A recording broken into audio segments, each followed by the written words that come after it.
And we're live. Welcome to Military Family News, presented by the National Military Family Association, otherwise known as NMFA, because our military community loves our acronyms.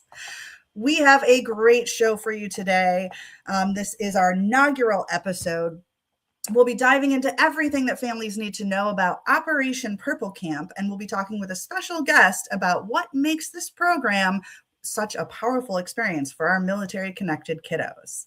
But before we jump into that, we're going to go ahead first address a few headlines and a few updates that military families either should or already do have on their radar right now.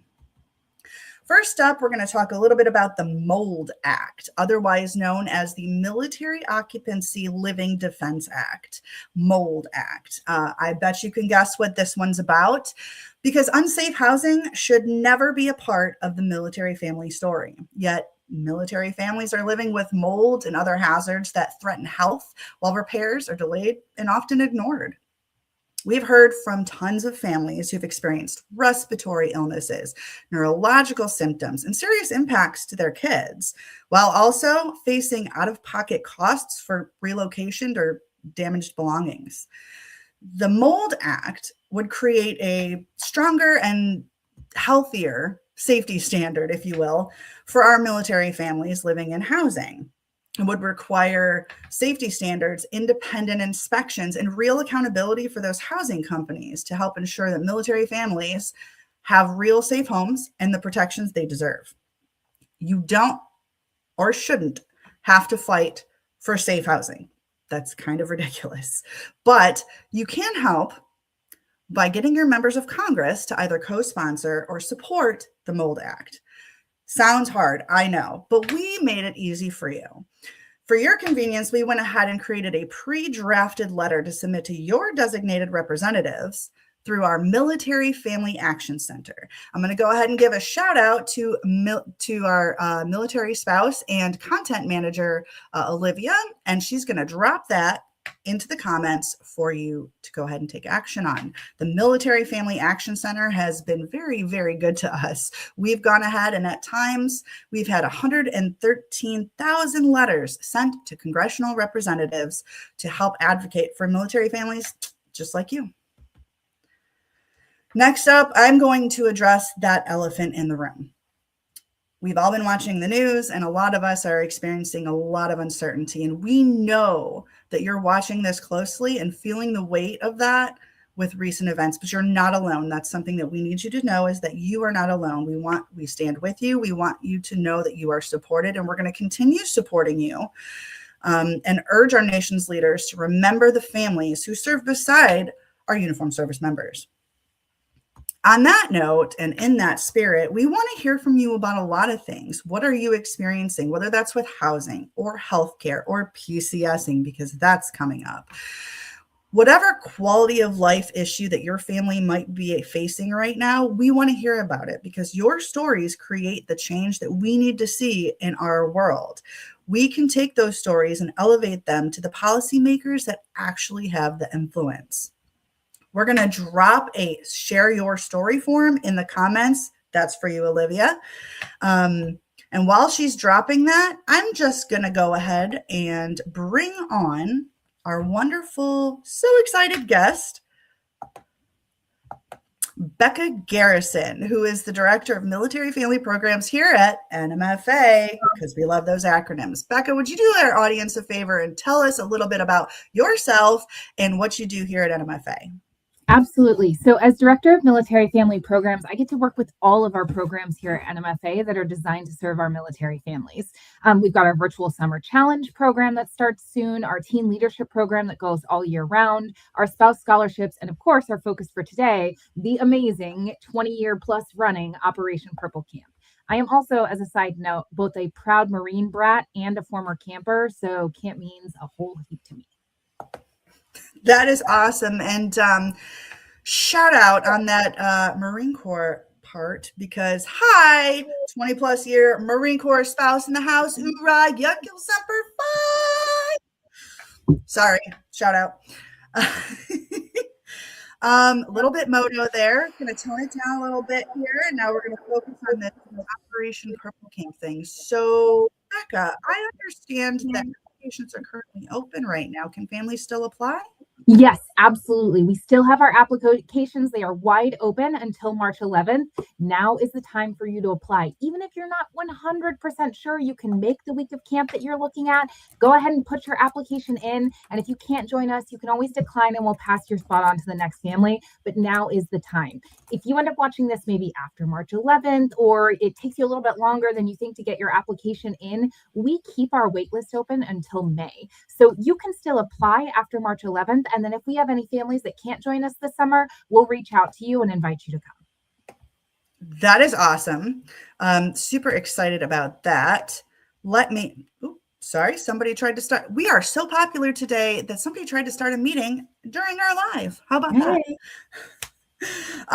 Okay, so we know that there are lots of different camps, right? And different locations, whatnot. If I'm a military spouse or if I'm a military family and I want to send my kid to camp, how do I know which camp is right for my military kid? I love that question. I'm glad you're thinking about it. So the first thing I always say here is you should start with our gorgeous, amazing, perfect website. The website has all the information you could need. You can learn what ages, locations, dates, everything you can about our camp partners. You can also check out the camps themselves on their landing pages and see the unique activities they offer. Each one of our camps have different things that they do really, really well. Our Alaska camp has glacial lake polar plunges. Our California camp does surfing. We've got ropes courses, horseback activities, but every camp has their own thing. So make sure that you check out their websites and learn all you can about them. The other thing is, I know that different kids have different things that they really want out of their camp experience, and different families have, maybe they're not sure that this is the right year for their camper or whatever else. We really encourage you, after you've done your reading and research, to reach out to us directly to talk to a member of our programs team who are going to tell you all the things that you should be thinking about as you make that decision. You can email us at opc@militaryfamily.org or find our phone number on our website and reach out. I will tell you, our program staff is standing by and they love nothing more than to talk about your kid in camp. So please give them a call. That is awesome. I actually think that we're going to drop our website for Operation Purple. If I'm not mistaken, that has FAQs on there because everybody's got the questions, because our lives we're the ones that kind of pay attention to those minute details that nobody else thinks about, but happens to us because Murphy's Law. Right. But by going on there, they'll also find the contact information as well. Before I ask the last question, I just want to tell our audience, if there's any questions that you have for Becca here, live and in living color, please feel free to ask. In the event that you catch this on the replay, don't fret. We'll still get to your question and we will get you an answer as soon as we can. All right. Now, Operation Purple's been around for over 2 decades, correct? Absolutely. What can our families expect?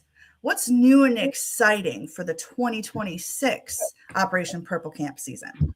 Well, we are excited to say that we are growing again this year. We not only have 7 returning camp partners, but we have 2 brand new friends. We're excited because it means that we're going to be able to expand south and center in the U.S. this year to reach more of our families wherever military life takes them.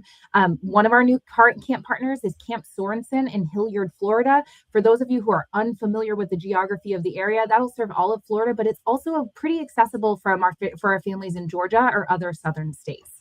We are also really excited to be starting with YMCA Camp Piomingo in Brandenburg, Kentucky, and they are actually right across the river from Indiana, which means that we are going to be so accessible to our families in the Midwest as well.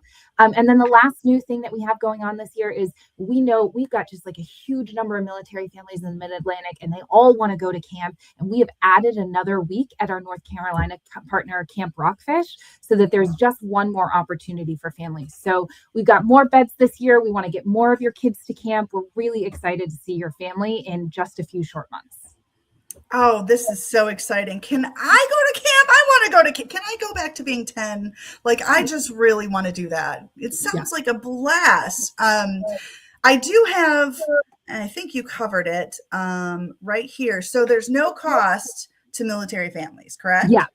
absolutely. So we may want to make sure that this program is completely free for families. There are a few things for you to think about when you're registering. One, we do ask for a $25 hold your spot deposit, and that's just because we want to make sure you're really planning to come. We give those deposits back at the end of the season. And if you have any sort of concerns about that deposit, you can reach out to our team and we'll talk you through it. The other thing to think about is sometimes there are some costs around going to camp, right? Getting new pants. We can't send people to the camp. You have to get your body to and from the camp location. So make sure you're thinking about those. But again, if you know that's going to be a burden for your family, apply anyways and reach out to us. It really is our goal to get as many military kids as possible to camp, regardless of their situation. That is awesome. It's very interesting because we were just talking about this. Apparently, Megan, hi, Megan, shout out to you. Can we have adult camping? I want to go horseback riding. Preach. Megan, we don't currently have an adult camp, but I will tell you some of our camp partners are serving military families all year round, not just when we're there. And they do host cool events for military families during the course of the year. So, especially if your kid goes to camp, but if not, keep an eye out. We try to make sure that you know about those events that are going on so that your family does have a chance to enjoy the great outdoors together and maybe ride a horse. And maybe ride a horse. I'm kind of interested in that zip lining. Just throwing that out there. I may have heard through the grapevine that some of our other staff members have experienced that in the past. I would love to someday feature that. Well, I think if anyone is going back and scrolling through all our amazing old social media, there is a post not so long ago from last summer of some of us attempting the zip line for the first time. That may end up in the comments section, people. You might want to check back later just to check that part out. All right. Well, in that vein, thank you so much, Becca, for coming on today. Obviously, everyone, this was a short episode. We are just now kicking this off. I'm so grateful to have had Becca on here to be our inaugural episode, but we will be having more episodes of Military Family News in the future. And until next time, just want to say it's a tagline, but it's not a tagline. It's also a fact and a movement because together we're stronger.